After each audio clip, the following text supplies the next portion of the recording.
Participatory defense is actually revolutionary. It's changing the way things are done.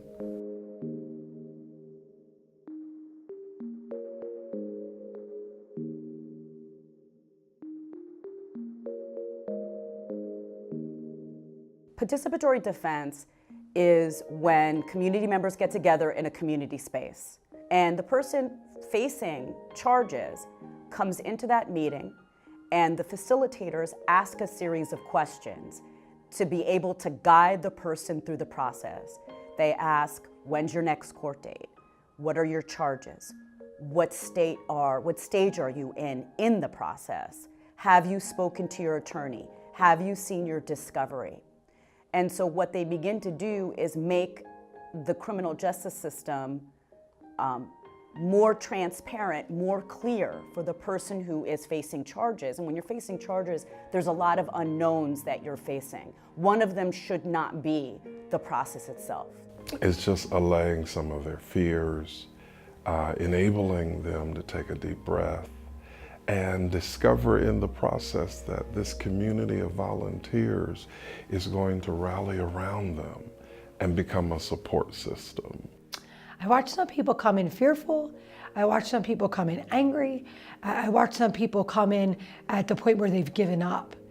And there's always somebody at the table that can relate to their story, that can help lift them up.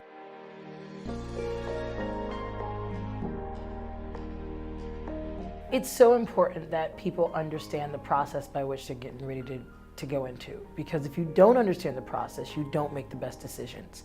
And while me as a defense attorney can talk to you each time we have a hearing, understanding the full picture really makes it more practical that people are actually going to do things that make a difference. I noticed a lot of people who were struggling with court appearances, violating probation, things of that nature, and them not knowing what to do or how to approach their bail hearing or arraignment, or what they could expect at a preliminary hearing, or what they should be discussing with their attorney. But more so just not having a sense of which way to go. That's what, to me, made it important to have a hub in West Philadelphia. Participatory defense can help support the youth of Philadelphia by recreating community. I think that when it comes to the criminal justice system, a lot of people are afraid of it. And in that desperate moment, people end up making bad decisions, especially young people. You know, they're really vulnerable in the criminal justice system. And so I think that the more support they can get from the community, the better.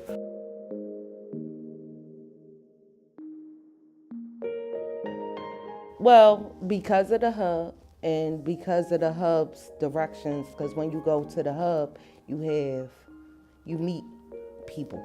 It's people that come to the hub that can help you in your particular situation. And in ours, mine and my son's, it seemed like during the process, so many people were there when we showed up that they got to hear my plight, got to hear what had happened, got to hear and reach out to other people to help. So it resulted in my son's charges being withdrawn. It then resulted in him not having a record at 13. When individuals have an interaction with participatory defense, they better understand what their involvement is in the criminal justice system. If you've never been involved in the system, it's like a maze. It can be scary, it could be frightening, it could make you forget everything that you ever knew about anything because you're so nervous. So I think the participatory defense helps to prepare people to enter into something that's so foreign and so strange to them. When I was locked up and charged as an adult, I didn't really have support. My family was poor, they couldn't come see me. I was literally in jail for 18 months, almost alone.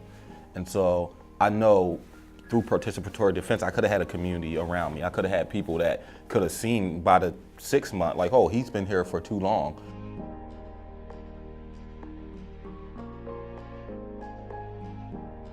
One of the special things that we do is to help individuals put together what we call a social bio.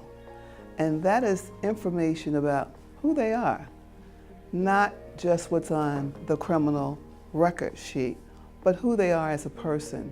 And I think that affords the opportunity for judges, and even in some cases DAs, to know this person better, or to even know them at all, and maybe know that they're not just what appears on that sheet. One of the things that has really surprised me is the effect in a courtroom of people coming in support of the defendant. One of our clients had 25 individuals who came to court. A portion of those 25 were family, and a portion of the 25 were hub members. There's a moment where the individual looks back, and I'll never forget it. They look back, they see 25 people behind them, and I literally watched the individual take a deep breath. And after that deep breath, they were able to relax and participate in their matter.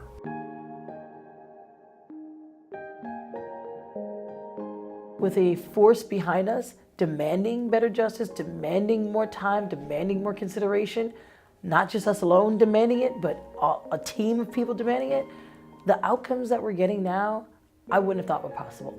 And I am so proud of the work that's being done. It's revolutionary.